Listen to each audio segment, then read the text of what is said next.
రైతులందరికీ నమస్కారం. నేను మీ Suman, registered hydrogeologist, ground water department, Telangana state. ఇప్పుడు నేను మీరు కెమెరా మీద చూస్తున్నారు కదా, ఇలాంటి రాయి మీ భూమిలో కూడా ఉండొచ్చు.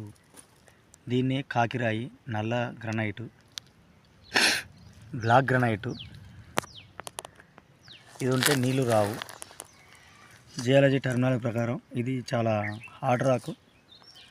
దీన్నే డైక్ అని కూడా అంటాం, డైక్ రాక్ అని కూడా అంటాం. ఇవి ఉన్న దగ్గర ఎక్కువగా తక్కువ లోతులో వాటర్ వచ్చే అవకాశం ఉంటుంది. ఎక్కువగా కంప్రెసివ్ స్ట్రెంత్ ఎక్కువగా ఉంటుంది. ఇది ఒక basic igneous rock. Silica minerals చాలా తక్కువ ఉంటాయి, మాఫిక్ మినరల్స్ ఎక్కువగా ఉంటాయి. ఆగైట్ అనే మినరల్ 50% కంటే ఎక్కువగా ఉంటుంది. ప్లెజోకేస్ ఫెల్స్పార్ మినరల్స్ ఎక్కువగా ఉంటాయి. ఇది ఉన్న దగ్గర ఎక్కువ నీళ్ళు అనేవి అంతగా రావు. ఇప్పుడు ఇది చూస్తున్నారు కదా, దీన్ని గ్రనైట్ అంటాం. ఇది యాసిడ్ ఇగ్నియస్ రాక్. దీంట్లో సిలికా మెటీరియల్ అనేది, క్వార్ట్జ్ మినరల్ అనేది 60% కంటే ఎక్కువగా ఉండే అవకాశం ఉంటుంది. ఫెల్స్పార్ మినరల్స్ ఉంటాయి, ఆర్థోక్లేస్ ఉంటుంది, కే ఫెల్స్పార్ ఉంటుంది, సోడియం ఫెల్స్పార్ ఉంటుంది. ప్లెజోకేస్ ఫెల్స్పార్ మినరల్స్ అంతగా దీంట్లో ఉండవు. చూస్తున్నారు కదా, ఇది ఒక మినరల్. దీన్ని మనం పలుగురాయి అని కూడా అంటాము.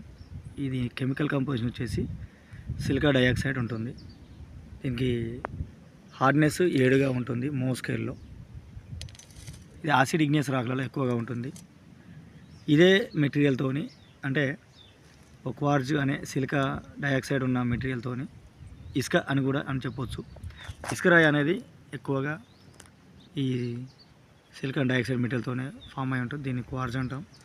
దీని క్రిస్టల్ సిస్టమ్ వచ్చేసి హెక్సాగోనల్ ఉంటుంది. ఫ్రాక్చర్ అనేది ఎక్కువగా, అసలు ఫ్రాక్చర్ అనేది ఉండదు. నన్ను అంటే క్వార్జ్ అనే మినరల్లో క్లీవేజ్ అనేది ఉండదు. స్పెసిఫిక్ గ్రావిటీ 2.65గా ఉంటుంది, ఎందుకంటే ఇది క్రస్ట్ ఏరియాలో ఎక్కువగా దొరుకుతుంది. అయితే ఈ మినరల్స్ సముదాయం చేత రాళ్ళు ఏర్పడతాయి. ఇది గ్రనైట్. వైట్ కలర్ ఉన్నది కాబట్టి, అంటే సిలికా అల్యూమినియం మినరల్స్ అనేవి composition, silica aluminium composition minerals ఈ రాయిలో ఉంటాయి. అందువల్ల దీని కలరు తెల్లగా ఉంటుంది.